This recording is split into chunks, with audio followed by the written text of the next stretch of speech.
하나님의 말씀을 보겠습니다. 하나님의 말씀은 마가복음 11장 우리 1절에서 11절까지입니다. 마가복음 11장 1절에서 11절. 자, 우리 같이 한 목소리로 읽겠습니다.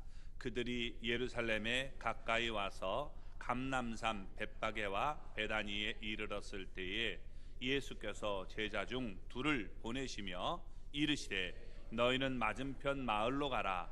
그리로 들어가면 곧 아직 아무도 타보지 않은 나귀 새끼가 메어 있는 것을 보리니 풀어 끌고 오라.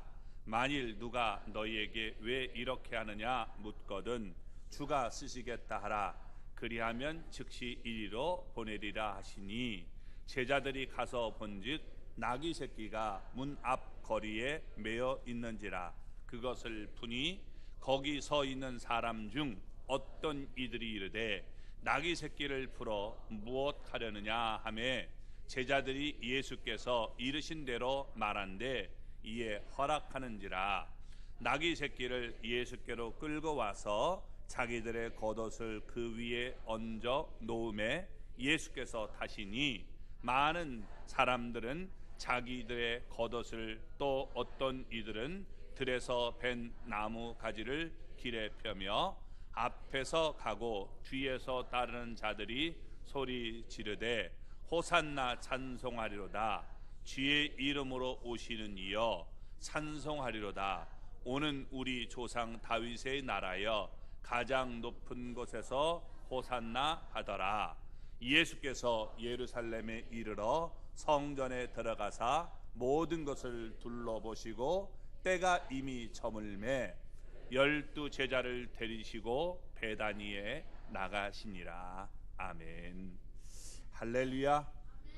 하나님의 은혜와 복이 오늘도 주님 앞에 나온 우리 사랑하는 성도 여러분 삶 속에 가정 속에 언제나 함께 하시길 주님의 이름으로 축원합니다.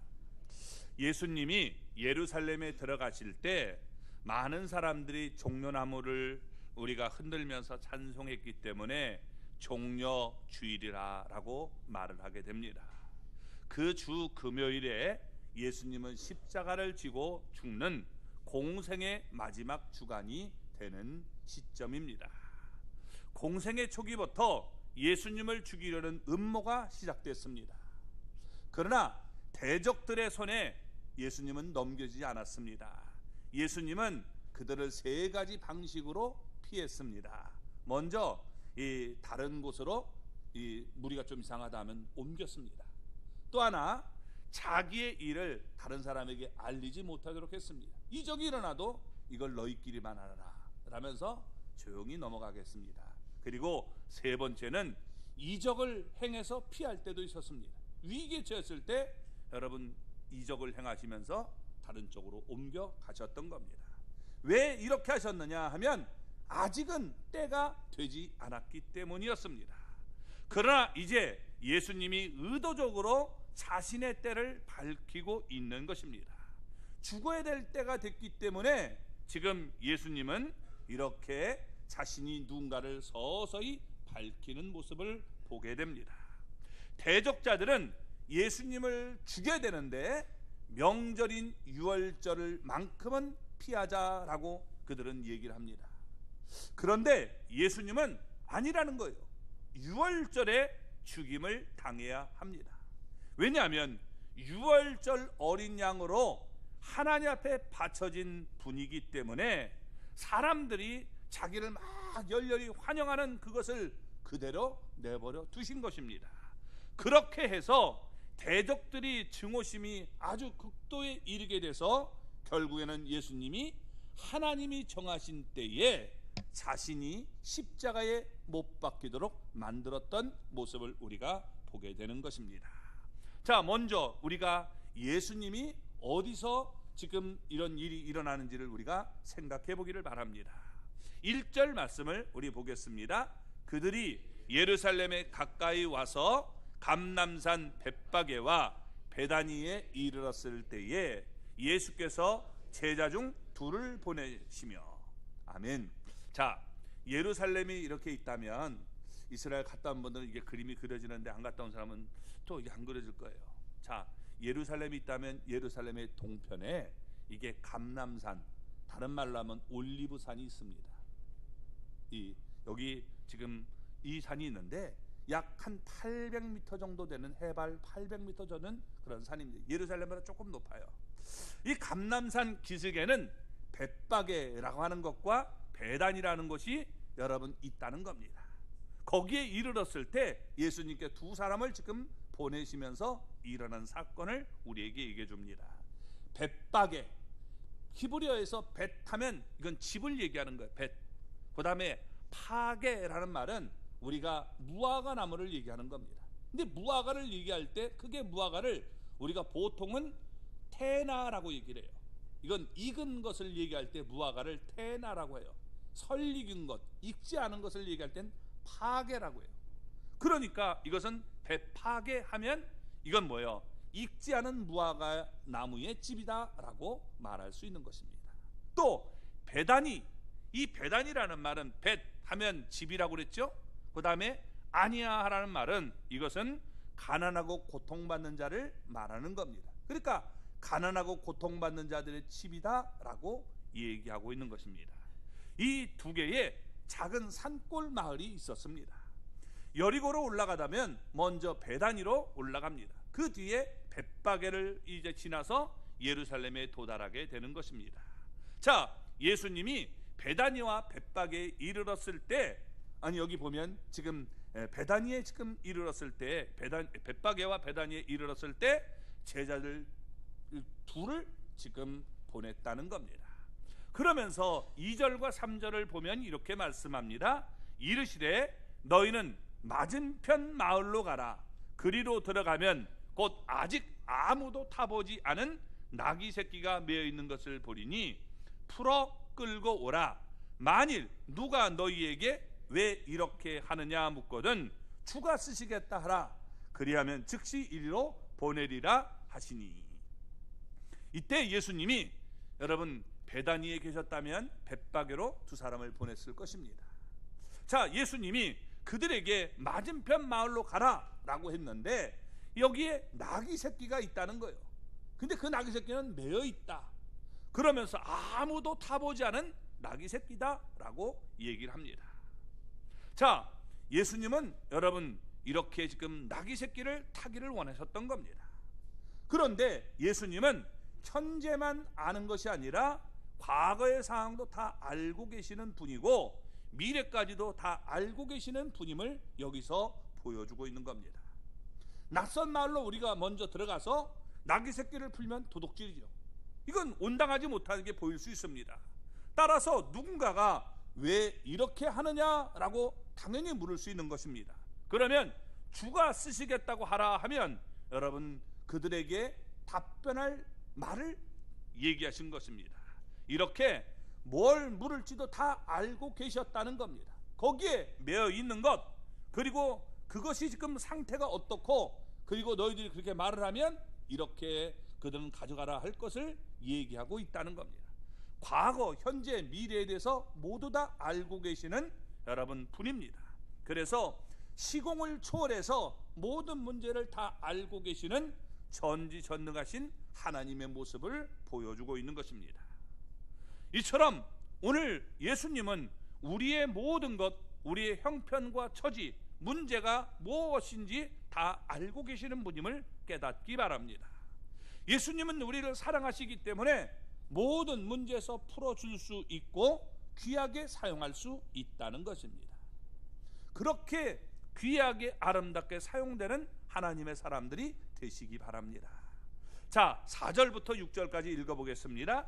제자들이 가서 본즉 나귀 새끼가 문 앞 거리에 매어 있는지라. 그것을 푸니 거기 서 있는 사람 중 어떤 이들이 이르되 나귀 새끼를 풀어 무엇 하려냐 하매 제자들이 예수께서 이르신 대로 말한데 이에 허락하는지라. 아멘. 자, 두 제자는 예수님 앞에 지금 순종해서 맞은편 마을로 갔습니다. 가서 보니까 과연 예수님이 말씀하신 대로 그곳에는 나귀 새끼가 있는데 매어 있는 거예요. 그래서 예수님이 지시하신 대로 매어 있는 나귀 새끼를 풀었습니다. 그러자 거기 서 있는 사람들 중에 어떤 이들이 그들에게 물었습니다. 뭐라고 물었냐? 누가복음 19장 33절을 보면 더 이렇게 설명합니다. 나귀 새끼를 풀 때에 그 임자들이 이르되 어찌하여 나귀 새끼를 푸느냐라고 말을 합니다. 그러니까 그 주인이었어요. 예수님이 말씀하신 그대로 묻게 된 것입니다. 그래서 두 제자는 예수님이 가르치신 대로 주가 쓰시겠다라고 대답을 했습니다. 대화는 이것으로 끝이에요. 여러분, 더 이상의 질문도 대답도 필요가 없었다는 겁니다. 예수님이 쓰시겠다는데 여러분 뭐가 설명이 필요합니까? 내 건데 이게 아니라 여러분 그러십니까? 하면서 내놓게 되는 모습을 보여줍니다. 나귀 새끼의 임자들은 두 제자가 자기들의 나귀 새끼를 끌고 가는 것을 허락을 했다는 것입니다. 분명히 이들은 여러분 예수님을 믿는 사람으로 우리가 볼 수 있는 것입니다. 그 사실을 우리가 어떻게 알 수 있느냐? 베다니와 벳바게에서 여러분 우리가 일어난 생각을 해보면 쉽게 이해가 되는 겁니다. 이 두 동네는 붙어 있어요. 그래서 위아래 동네입니다. 그렇기 때문에 여러분 서로 너무도 잘 알고 있는 그런 모습입니다. 자, 예수님이 베다니의 나병 환자 시몬을 깨끗하게 만들어준 사건을 우리는 볼 수 있습니다. 또 베다니의 나사로가 죽은 지 나흘이 되었을 때 그를 살려주었습니다. 이게 베다니에서 일어난 일이에요. 또 베다니의 맞은편 마을 벳바게 사람들 가까운 데 있으니까 여러분 여기서 일어난 얘기를 저기서 모르겠어요? 둔산 1동에서 일어나는 걸 2동 사람들이 모르겠습니까? 이게 소문이 다 퍼지게 되어 있는 거죠. 그러니까 익히 다 알고 있는 것입니다. 때에 예수님의 제자들이 와서 나귀 새끼를 예수님이 쓰시겠다라고 말을 했던 것입니다. 그러니까 나귀 새끼의 주인들은 그 일을 무한한 영광으로 알고 주님이 쓰신다면 기꺼이 그렇게 하십시오 라고 내어드렸다는 것입니다. 조금도 망설이지 않고 나귀 새끼를 기꺼이 내놓았음을 우리가 볼 수 있는 것입니다. 여러분, 주께서 쓰시겠다, 이 감격스러운 우리 말씀에 자신들의 나귀 새끼를 내놨던 이 주인의 모습을 우리는 묵상해 볼 필요가 있는 것입니다. 우리도 여러분 주님이 쓰시겠다면 기꺼이 내 것을 내놓을 수 있는 그런 분들이 될 수 있기를 바랍니다. 성경을 읽어보면 어떤 이는 자기의 다락방을 주님을 위해서 기꺼이 내드렸습니다. 또 어떤 사람은 자기가 이제 들어갈 새 무덤도 내어드렸어요. 또 어떤 사람은 자기가 소중하게 여기던 시집갈 때의 이 장난 미천이었던 그 옥합을 깨뜨렸던 여인도 있는 것입니다. 우리는 주님을 위해서 무엇을 내놓기를 원합니까? 주님은 여러분 정말 내가 가장 소중하고 아끼는 그것을 드릴 때 하나님은 귀하게 아름답게 사용하신다는 사실을 우리가 깨달을 수 있는 거예요. 그래서 너 나 위에 무엇 드리려느냐라고 주님이 묻기도 하시는 거죠. 자, 7절 말씀을 우리 보겠습니다. 나귀 새끼를 예수께로 끌고 와서 자기들의 겉옷을 그 위에 얹어 놓음에 예수께서 타시니. 자, 예수님의 말씀대로 두 제자는 나귀 새끼를 끌고 이제 예수님께로 왔습니다. 그런데 여러분 이렇게 예수님께 끌고 오니까 예수님이 그 나귀 위에 타셨다는 거예요. 참으로 이게 복된 모습입니다.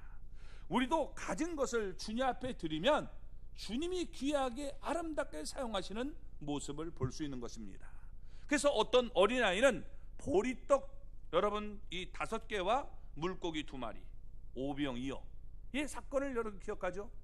네, 드렸더니 주님께서 아름답게 사용하셔서 5,000명이나 되는 장정이 먹고 남는 그런 것이 12광주리가 됐던 것을 우리가 생각해 볼 수 있다는 것입니다. 또 우리도 마찬가지예요. 죽을 수밖에 없는 몸, 죄악들이었던 내 몸을 우리 주님 앞에 드리면 여러분 우리 주님께서 우리 몸을 거룩하고 아름답게 사용하신다는 겁니다. 어떻게? 성령의 전, 성전으로 삼으시고 하나님이 우리 안에 오셔서 거하시는 거죠. 그리고 여러분 우리를 이렇게 귀하게 사용하시다가 우리가 여러분 이 세상을 떠나는 날 우리를 영원히 썩지 않고 부활해서 정말 신령한 몸으로 우리를 부활시키는 그런 귀한 몸이 된다는 사실을 기억할 수 있기를 바랍니다. 자, 아무도 타보지 않은 나귀 새끼였기 때문에 그 위에는 안장이 있을 수가 없죠. 그래서 두 제자는 예수님이 타시기에 편리하도록, 아주 편하도록 자기들의 겉옷을 벗어서 그 위에다가 이렇게 얹어놨습니다. 그러면 예수님이 나귀 새끼를 탄 이유가 뭘까요? 왜 예수님이 나귀 새끼를 탔을까요? 예수님이 저 먼 곳에부터 계속 이 오르막길을 이렇게 오시니까 너무나 피곤해서, 얘들아, 내가 너무 피곤해. 그러니까 나를 위해서 나귀 새끼 좀 갖다 줬으면 좋겠다 라고 말씀하셨을까요? 아닙니까? 뭘까요? 예, 이것에 대해서 여러분 성경은 이렇게 얘기를 하고 있습니다. 마태복음 21장 4절을 보면 거기서 선지자 스가랴의 예언을 성취하기 위함이었다라고 말씀합니다.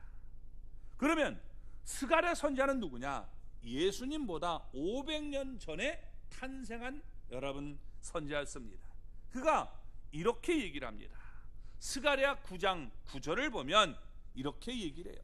그는 공의로우시며 구원을 베푸시며 겸손하여서 나귀를 타시나니 나귀의 작은 것 곧 나귀 새끼니라.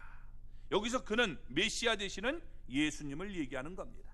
그러니까 왕이 되시는 메시아가 나귀를 타고, 왜? 겸손해서 나귀를 타고 이 땅에 오시는 분임을 보여주고 있는 거예요. 그래서 공의로운 분이기 때문에 구원을 베풀어 주시고 겸손해서 나귀를 타시는데, 나귀 중에서도 여러분 나귀 새끼를 타고 이렇게 예루살렘으로 오시는 모습을 보여주고 있는 겁니다. 그러니까 예수님은 이 예언의 말씀을 그대로 성취하시고 있음을 보여주고 있는 거예요. 예수님이 여러분 이 땅에 오신 것을 그냥 마음대로 우리가 와가지고 그냥 그분을 그렇게 하는 것이 아니라 그 예언 하나하나가 그대로 이루어지는 모습을 우리에게 보여주고 있다는 겁니다. 예수님은 만왕의 왕으로 이 땅에 오셨지만 세상의 왕들처럼 멋있는 백마를 타고 오지 않았습니다. 또 멋있는 검, 큰 검도 차지 않았습니다. 군대도 이끌고 오지 않았습니다. 로마와 싸우기 위해서 예루살렘에 들어가는 것이 아니었기 때문입니다. 예루살렘에 들어가서 로마 족속들을 다 물리치기 위해서 오신 것이 아니었다는 거예요. 예수님은 왜 오셨어요? 말씀을 하셨죠. 뭐라고 하셨습니까? 예수님이 죽임을 당하기 위해 예루살렘에 들어오셨다는 것입니다. 그래서 예수님은 겸손하게 나귀 새끼를 타고 오시는 모습을 보여주고 있는 것입니다. 예수님이 그런데 여러분 다시 오실 땐 달라요. 재림의 예수님으로 오실 때는 심판의 주로 오십니다. 그래서 심판의 주로 오시기 때문에 그때는 백마, 흰마를 타고 오시는 분임을 보여줍니다. 그래서 요한계시록 19장 11절을 보면 이렇게 얘기합니다. 또 내가 하늘이 열린 것을 보니 보라, 백마와 그것을 탄 자가 있으니 그 이름은 충신과 진실이라. 그가 공의로 심판하며 싸우더라. 아멘. 자, 여기에 보면 뭐라고 얘기하느냐? 백마와 그것을 탄 자라고 말씀하고 있는 겁니다. 예수님이 다시 오실 때 심판의 주로 오시기 때문에 백마를 타고 오시는 분이에요. 재미난 것은 이만희가 여러분 백마를 타고 사진을 찍고 자기가 백마를 탄 자라고 얘기를 해요. 참 갖다 붙이기도 잘 붙이죠. 근데 여러분 어떻게 돼요? 만약에 그가 정말 이렇게 재림의 주로 오셨다면 심판의 주로 돼야 되는 거예요. 저도 백마 탔는데 옛날에 제주도에서 제가 심판해 줍니까? 아니요. 제가 이 또 등치가 크니까 말을 탔는데 이렇게 앞으로 쭈그렸더니 제 등치가 커서 그런지 좀 쪼랑말 같더라고요. 근데 진짜 쪼랑말이 아니라 큰 말 탔는데 워낙 또 저도 크니까 말이 좀 힘들어 하더라고요. 좀 여러분, 우리가 막 자기 멋대로 붙이면 곤란한 거예요. 이게 쪼랑말이다, 말 타고서 쪼랑말이다, 뭐 하고서 낙이다, 그런다고 여러분 낙이가 되겠습니까? 그건 잘못된 얘기입니다. 자, 예수님은 마지막 때는 심판해 주러 오신다는 사실을 우리는 기억해야 돼요. 그래서 우리는 주님을 영접했기 때문에 여러분, 우리가 주님을 영접한 사람은 지옥에 가는 그런 일은 없지만 우리가 한 일에 대해서 여러분 심판을 받게 되는 겁니다. 자, 그때 지금 어떤 모습을 보여주냐? 8절을 보겠습니다.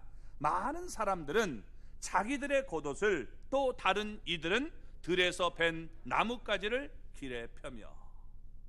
유월절을 지금 맞이하기 위해서 이미 많은 사람들이 예루살렘으로 향해서 올라오고 있었습니다. 그래서 많은 사람들이 자기들의 겉옷을 폈다라고 얘기합니다. 요한복음 12장 9절의 말씀과 같이 유대인들의 큰 무리가 예수님이 계신 이 베다니에로 몰려들었다라고 얘기합니다. 왜 그러냐? 여러분, 예수님도 한번 봤으면 좋겠고, 그리고 여러분, 죽었다 살아난 나사로도 보려고 했다는 거예요. 스타가 뜬 거죠. 요즘 얘기하면 뭐예요? 아이돌 스타가 뜬 거예요. 방탄소년단 뭐 이런 것처럼 딱 뜨면 엄청나게 많이 몰려드는 거죠. 그래서 야, 한번 쟤를 좀 봤으면 좋겠다듯이 예수님을 그렇게 보고 싶은 마음이 있었기 때문에 많은 사람들이 몰려들게 된 겁니다. 그래서 막 환호를 하는데 많은 사람들이 자기들의 겉옷을 폈다라고 얘기하고 있는 겁니다. 내 옷을 벗어가지고, 이 옷이 있는데 예수님이 오시는 길에다가 내 옷을 벗어서 딱 여러분 길에다 깔았어요. 왜 그랬을까요? 그죠? 왜 그랬을까? 여러분, 열왕기하 우리 9장 13절을 보면 이렇게 말씀합니다. 무리가 각각 자기의 옷을 급히 가져다가 섬돌 위 곧 예후의 밑에 깔고 나팔을 불며 이르되 예후는 왕이라 하니라. 아멘. 지금 이 무슨 얘기냐면, 이게 오랜 간습 중에 하나인데, 왕이 지나갈 때 이게 뭐냐면, 이걸 이렇게 급히 깔아놓는 건 뭐냐면, 나를 밟고 가십시오. 나는 당신의 지금 종으로서 왕을 섬기고 복종하겠습니다 하는 뜻에서 여러분 이렇게 지금 깔아놓는 겁니다. 사실 사람을 짓밟고 가면 안 되잖아요. 그러니까 나를 짓밟고 가듯이 이렇게 지금 내 옷을 밟는 것을 상징적인 의미로 얘기하고 있는 겁니다. 자, 이런 뜻에서 왕이 지나갈 때 백성들은 그들의 겉옷을 길에다가 폈던 것입니다. 이때 큰 무리가 예수님을 함께 맞으려고 예루살렘에서 나왔습니다. 그러니까 예루살렘에서 예수님을 맞으려고 나오고, 또 베다니에서 예수님을 따라가는 이 큰 무리, 이쪽과 저쪽의 큰 무리들이 만난 거예요.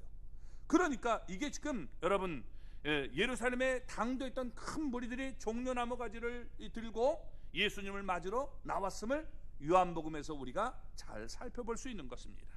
그래서 이렇게 종려 가지를 들고 예수님을 맞이했기 때문에 종려주의라는 그런 말이 생기게 된 거예요. 예수님을 이때 환영했다라고 하는 거예요. 종려나무가 뭐냐? 여러분, 우리가 얘기할 때 포에닉스라고 말을 합니다. 영어로 이거 번역할 때 이게 피닉스 이렇게 얘기를 합니다. 이게 뭐냐? 불사조를 얘기하는 거예요. 불사조. 차이니스 오브 피닉스 하면 이건 봉황을 얘기해요. 그래서 봉황이 불사조의 모습을 하는 것입니다. 자, 왜 그러느냐? 이 봉황은요, 봉황이 아니라 죄송합니다. 이 종려나무는 이게 나무를 딱 벤단 말이에요. 그러면 나무가 베면 그루터기가 났잖아요. 근데 이 그루터기에서 다시 싹이 이게 돋아나게 되는 겁니다. 그러니까 이게 배도 어떻게 돼요? 그대로 거기 살아나는 거예요. 그래서 이게 뭐를 상징하느냐?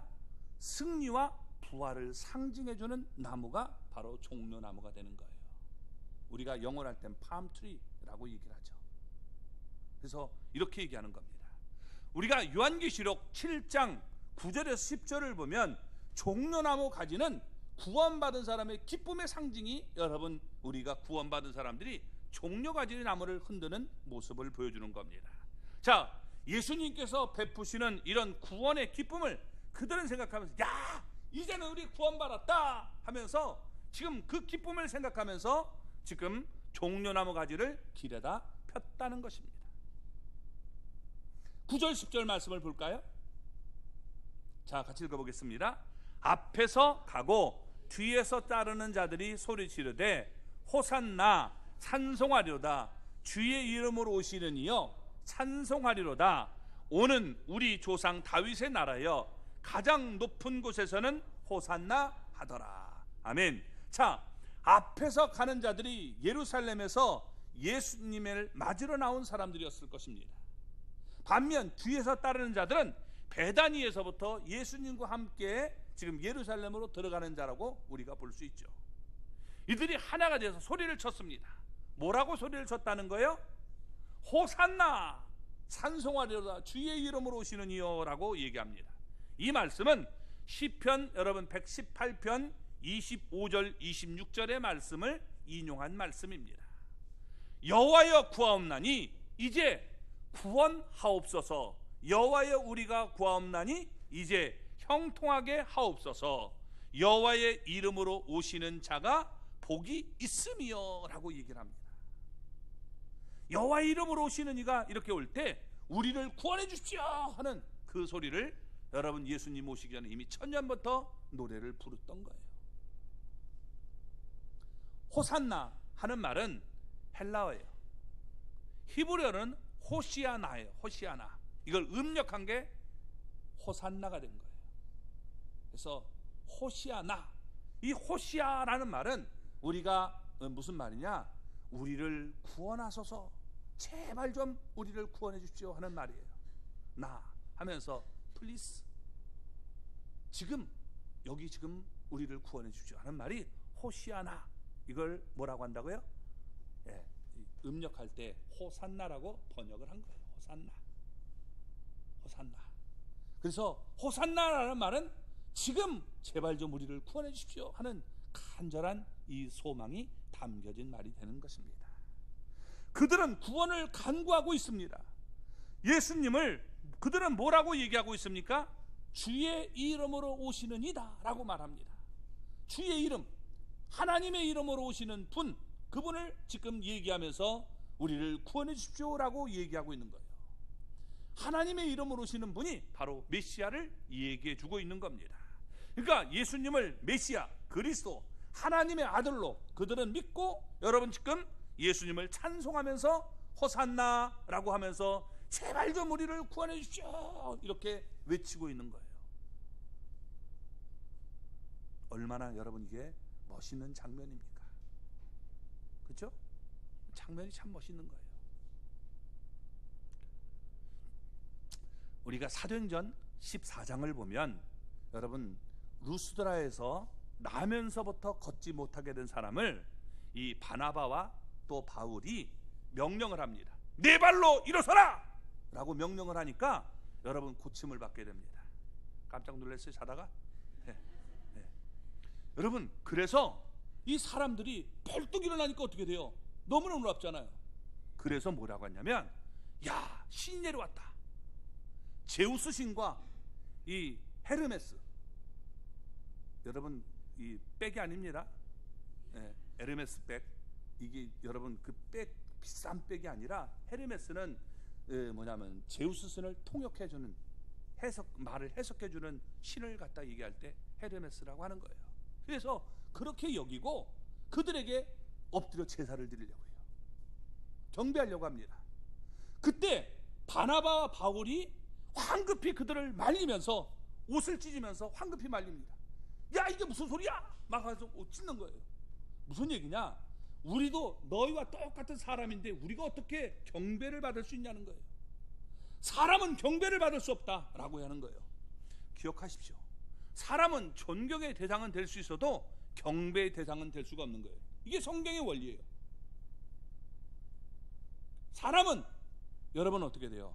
존경의 대상은 될 수 있어도 경배는 될 수가 없는 거예요. 자, 그러면 여기서 우리가 한번 생각해 볼 게 있어요. 천주교에서 여러분 우리 성모 마리아에게 경배합니까 안 합니까? 우리의 경배를 받으소서라고 얘기한단 말이에요. 그렇다면 여러분 그건 뭐예요? 분명히 잘못된 거예요. 잘못된 걸 지적하면 고치는 게 아니라 죽이고 싶은 거예요. 잘못된 거예요. 결코 그래서는 안 돼요. 그들은 그러기 때문에 여러분 기도해도 안 돼요. 우리를 구원해 주십시오 라고 여러분 기도하면 그건 경배의 대상이 되는 거예요. 저한테 목사님 저를 구원해 주세요, 여러분 도와주세요 라고는 할 수 있지만 저를 이게 뭐냐면 구원해 달라는 식으로 얘기하면 제가 무슨 능력이 있습니까? 어떻게 구원할 수 있습니까? 그건 잘못된 거죠. 물론 어떤 것에서 이렇게 구원하는 것 있지만 나를 죄로부터 영혼을 진정으로 구원해 달라는 것은 그건 잘못된 소리가 되는 것입니다. 사람은 결코 경배를 받을 수 없고 오직 하나님께만 경배를 해야 된다라고 말씀했던 것입니다. 그런데 오늘 여기 본문에서 보면 예수님은 사람들이 이렇게 막 경배할 때, 찬송할 때 전혀 여러분 금하지 않았다는 겁니다. 그대로 찬송을 받으셨어요. 왜? 예수님은 세세 무궁토록 찬양과 경배를 받으시기에 합당하신 하나님이 되시기 때문입니다. 그래서 여러분 그 경배를 받으셨던 거예요. 10절은 계속 그들의 찬송이 이어집니다. 뭐라고 이어집니까? 찬송하리다 오는 조상 다윗의 나라여 가장 높은 것은 호산나 하더라 라고 얘기를 합니다. 그들은 예수님을 메시아 다윗의 자손으로 믿었기 때문에 예수님이 자기들의 조상 다윗의 나라를 영광스럽게 회복시켜서 지금 이 땅에 오실 것이다 라고 믿고 찬양하고 있는 겁니다. 가장 높은 곳에서는 하나님이 계시는데 그 가장 높은 곳에서 보내신 분이 바로 예수님이다 라고 믿고 찬양을 했던 것입니다. 그래서 그들은 예수님 앞에 호산나라고 하면서 여러분 구원해달라고 외쳤던 것입니다. 예수님은 메시아 즉 그리스도임을 믿었던 겁니다. 찬송했습니다. 예수님이 자기들을 구원해 줄 줄로 믿었습니다. 이것도 옳습니다. 다 지금 잘못된 게 없어요. 그런데 여러분 며칠이 못 돼서 전혀 다르게 이제 소리를 지르는 모습을 우리가 성경을 통해 보게 되는 겁니다. 완전히 이 대반전이 일어나요. 어떤 일이 일어납니까? 요한복음 여러분 19장 15절을 보면 이렇게 얘기합니다. 한번 읽어볼까요? 그들이 소리 지르되 없이 하소서 없이 하소서 그를 십자가에 못 박게 하소서. 호산나 우리를 구원해 주십시오 지금 했는데 갑자기 어떻게 돼요? 저거 없애버립시오. 죽여버리라는 거예요. 십자가에 못 박아 죽여버립시오 이렇게 외치는 모습을 보여줍니다. 그리고 여러분 어떻게 돼요? 그 다음에 이 보면 어떻게 되냐? 가이사 외에는 우리에게 왕이 없나이다. 너희들이 왕이 아니냐? 무슨 소리입니까? 우리는 가이사 외에는 없습니다. 여러분 로마 사람들을 왕이라고 여러분 그들은 인정도 안 했어요. 근데 예수님을 죽게 되니까 어떻게 돼요? 우리는 가이사 외에는 왕이 없습니다 이렇게 얘기를 하고 있는 거예요. 이해되십니까? 자, 그러면 왜 그들이 이렇게 여러분 달라졌습니까? 왜? 호산나 호산나 이렇게 찬양하다가 갑자기 죽여버려라 십자가에 못 박아라 라고 외쳤을까요? 그게 뭘까요? 그건 다른 게 아닙니다. 예수님이 그들의 간절한 소원을 들어주지 않았기 때문에 그래요. 예수님이 그들의 간절한 소원을 들어주지 않았다는 거예요. 그들의 욕구가 충족되지 않자 예수님에게 완전히 등을 돌린 겁니다. 자, 때는 6월절입니다. 6월절은 하나님이 이스라엘 백성들을 애굽에서 구원한 것을 기념하는 절기입니다. 마찬가지로 그들은 이제 예수님이 자신들을 로마에서 지금 구원해서 다윗의 나라를 회복시켜 주기를 원했던 것입니다. 그런데 예수님이 말씀하시는 나라는 그것이 아니었단 말이에요. 로마를 물리치고 해방시켜 주는 나라가 아니라 하나님의 나라, 죄를 용서해 주고 평화로운 나라가 되기를 주님은 원하셨던 거예요. 그래서 예수님은 어떻게 돼요? 내가 온 것은 죽으러 왔다라고 말씀하잖아요. 다 그런 건 들리지가 않았어요. 그리고 예수님께서 유월절이 돼서 자기의 목숨을 대속물로 주고자 했던 겁니다. 그러니까 우리가 지금 원하는 메시아가 아니네? 우리가 원하는 메시아가 아니네? 그러면서 여러분 어떻게 돼요? 예수를 십자가에 못 박아 죽여라! 라고 외치는 모습을 우리에게 보여주고 있는 겁니다. 예수님이 바라는 것은요, 여러분, 영혼이 구원받기를 먼저 원했던 거예요. 우리는 하나님과 화평이 깨졌어요. 그래서 하나님과 먼저 화목할 이루면 그 다음에 어떻게 돼요? 우리가 다음에 따르는 것들이 있는데 이것은 다 필요 없다는 거예요. 그래서 예수님에게 세속적이고 물질적이고 육신적인 것을 원했던 것입니다. 그들의 욕구가 채워지지 않자 예수님을 여러분 저버리는 모습을 보여주고 있는 겁니다. 성경을 우리가 여러분 착각하면 안 돼요. 요한 3서 2절을 보면 사랑하는 자여 내 영혼이 잘됨 같이 범사가 잘되고 강건하기를 간구한다라고 하잖아요. 영혼이 잘되면요 우리가 범사도 잘되고 강건한 것이 따라오는 거예요. 근데 사람들은 거꾸로 믿어요. 내가 영혼이 잘되는 것이 그 목적이 아니라 내가 육체가 강건하고 범사가 잘되기 위해서 예수님을 믿는다는 거예요. 살짝 바꿔놓은 건데 이게 여러분 우리를 타락으로 이끌고 가는 모습이 되는 거예요. 그게 그거지 않느냐? 아니에요. 여러분 보세요. 내가 한 여자를 사랑해서 결혼하는 거랑 그래서 산 여자를 사랑하고 보니까 그 여자가 정말 좋은 사람이어서 나 잘해줬어요. 이거랑 저 여자가 이 가진 게 많으니까 내가 저 여자랑 결혼하면 이게 정말 복 받겠지? 이러고 여러분 결혼하는 거랑 같습니까? 여러분 같다고 여겨요? 다르잖아요. 그걸 모르면 넘어갈 수 있어도 알면 그럴 수가 없는 거예요. 그래서 여러분 어떻게 돼요? 주님 나라를 지금 우리가 원하는 것이 아니라 내가 원하는 나라를 이루기를 원했다는 거예요. 예수님이 바라고 기뻐하는 내가 되기보다는 내가 기뻐하는 그 나라를 세워달라라고 외치고 있는 거예요.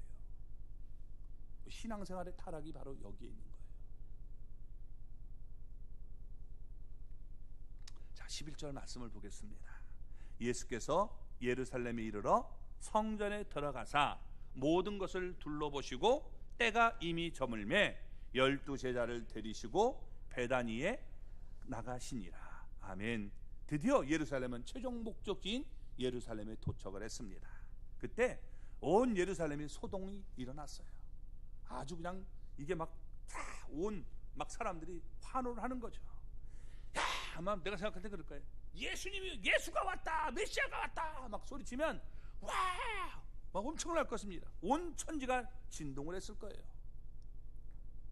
그들의 마음속에 꿈꿨던 건 뭐예요? 이제 이 열기를 가지고 로마 군대를 쳐부수고 그리고 조상 나라 다윗의 나라를 회복시키기를 바랬던 거예요. 근데 예수님이 말씀하신 건 그런 나라가 아니에요. 뭐예요? 내가 죽어야 된다는 거예요. 이게 얼마나 하늘이 무너지는 소리입니까? 저놈들 우리 옛날 식으로 한다면 일본 놈들 저거 싹 물리치고 우리 대한민국이 우리 옛날 조선이라는 나라가 얼마나 세워지기를 그렇게 원했는데 내가 죽어야 돼. 무슨 이게 지금 김 빠지는 소리입니까? 그죠? 너무나 화가 나는 거예요. 예수님은 잠잠히 예루살렘으로 들어갔습니다. 그리고 모든 걸 둘러보시는 거예요. 예수님의 공세가 시작하기 한지 얼마 안 됐을 때 요한복음 2장을 보면 여러분 유월절을 맞아서 예수님은 예루살렘에 올라가십니다. 그리고 성전 안에 들어가서 이 성전 안에서 매매하는 자들, 돈 바꾼 자들을 보시고 성전을 깨끗하기 위해서 다 그들을 성전에 쫓았어요. 그로부터 3년이 지난 다음에 다시 예루살렘에 유월절을 맞아서 예루살렘 성전에 들어가 봤습니다.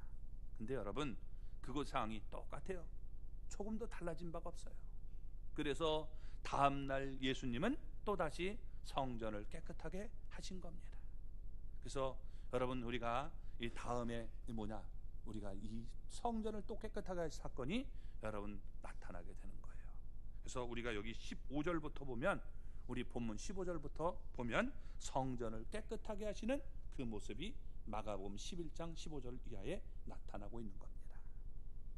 자, 이날은 우리 여기 11절에 보니까 뭐라고 하냐면, 예루살렘에 도착했을 때 이미 저물었어요. 그러니까 여러분 어떻게 돼요? 이게 저물으니까 성전에서 매매하던 자들도 이제는 장사가 다 끝내고 퇴근 시간에 돼서 나갈 준비를 하고 있는 거예요. 그래서 성전을 깨끗하게 하는 일은 다음 날로 미루고 12제자를 데리고 예루살렘 밖으로 나가서 이 베다니로 가시는 모습을 보여주고 있는 겁니다. 왜? 그곳에 마리아와 마르다 또 나사로가 사는 베다니였기 때문입니다. 그곳에서 그날 밤에 보내기 위해서 여러분 그렇게 하신 것입니다. 그런데 이렇게 예수님을 환호하던 군중들이 이미 다 자취를 감추고 불과 며칠 후에 성난 군중으로 돌변해 있었다는 겁니다. 그들의 소리는 더 이상 호산나 소리가 아니었습니다. 그들은 예수님을 십자가에 못 박으라고 외쳤던 것입니다. 예수님이 로마를 무찌르고 자기들을 로마의 속박에서 구원해 주기를 바랐기 때문입니다. 그런데 예수님이 공격한 대상이 로마가 아니라 오히려 성전을 정화시키는 이 모습을 보고 너무나 분개했던 거예요. 그들이 기대했던 이 소원이 박살나버렸기 때문에 여러분 예수님을 십자가에 못 박으라고 외치는 모습을 보여주고 있는 것입니다. 이게 여러분 기복신앙이라는 거예요. 이들은 뜨겁게 소리를 쳤습니다. 헌신도 열심히 했습니다. 그런데 이들은 뭐냐? 복을 받기 위해서 믿는 삶이었던 거예요. 기복신앙은 매우 위험해요. 왜? 여러분, 내 기대에 어긋나면 쉽게 믿음을 저버리는 거예요. 아, 내 예수님 믿었는데 이게 뭐냐? 에이, 쓸데없어. 이게 여러분 기복신앙이에요. 아무리 열심히 하면 뭡니까? 이 기복신앙은 여러분 하나님 앞에서 제대로 신앙이 아니에요. 그래서 우리도 한번 우리 자신을 돌아봐야 되는 거예요. 내 신앙이 정말 기복신앙은 아닌지 돌아봐야 되는 것입니다. 참 믿음을 갖기 바랍니다. 참 믿음이 뭡니까? 참 믿음은 먹든지 마시든지 무엇을 하든지 다 하나님의 영광을 위해 하는 거예요. 참 믿음은 살든지 죽든지 언제나 예수님이 존귀케 되고 그 교회가 공동체가 아름답게 세워지는 거예요. 나를 무시하면 견딜 수 없는 거예요. 이놈애가 다 쪼개버리고 말겠어. 이게 여러분 잘못된 신앙의 모습을 보여주는 겁니다. 참 믿음은 육체의 욕심을 거부하고 오직 성령님의 인도함을 받는 것입니다. 예수님은요 얼마 후에 겟세마네 동산에서 참 믿음이 무엇인가를 우리에게 보여줍니다. 뭐라고 얘기하십니까? 나의 원대로 마시옵고 아버지의 원대로 하옵소서. 내가 죽는 것이 주님의 뜻이라면 나는 기꺼이 죽겠습니다. 이게 여러분 주님께서 우리에게 보여준 기도의 모습이 되는 것입니다. 하나님 그 뜻대로 하기를 원했던 거예요. 우리가 참 믿음의 성도가 돼서 하나님께 영광을 돌리고 예수님을 영화롭게 하고 성령님을 기쁘게 해드리는 저와 여러분이 되기를 주님의 이름으로 축원합니다. 기도하겠습니다.